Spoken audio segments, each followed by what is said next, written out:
వాస్తవానికి రామయ్య గారికి రాష్ట్ర ప్రభుత్వం చాలా ఘనంగా ఆయనకు నివాళులు అర్పిస్తూ ఆయన ఆశయాన్ని ముందుకు తీసుకుపోవాల్సిన బాధ్యత చేయాల్సి ఉండేది.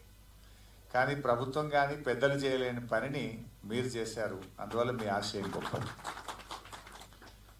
ఇకపోతే రామయ్య గారితో నాకు కూడా బాగా దగ్గర సంబంధమే ఉండేది.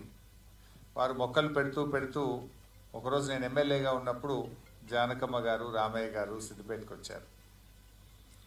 వారు వచ్చారని తెలిస్తే నేను పైకి పిలుచుకొని టిఫిన్ పెట్టినా. కలిసి టిఫిన్ చేశాం. ఉదయాన్నే 8:30, 9 o'clock టిఫిన్ చేసిన తర్వాత నాకు ఎన్ని విత్తనాలు ఇచ్చారు. అలా ఎక్కువ పండ్ల మొక్కలే ఉన్నాయి అందులో, అల్ల నేరేడు మొక్కలు విత్తనాలు, చాలా విత్తనాలు ఇచ్చి ఇవన్నీ అడవుల్లో చల్లించండి అని నాతో పాటు చల్లించి నాకు ఇన్ని విత్తనాలు ఇచ్చి వెళ్ళారు. అంటే ఆయన ప్రయత్నం ఎంత గొప్ప, అంటే నిస్వార్థమైనటువంటి సేవ.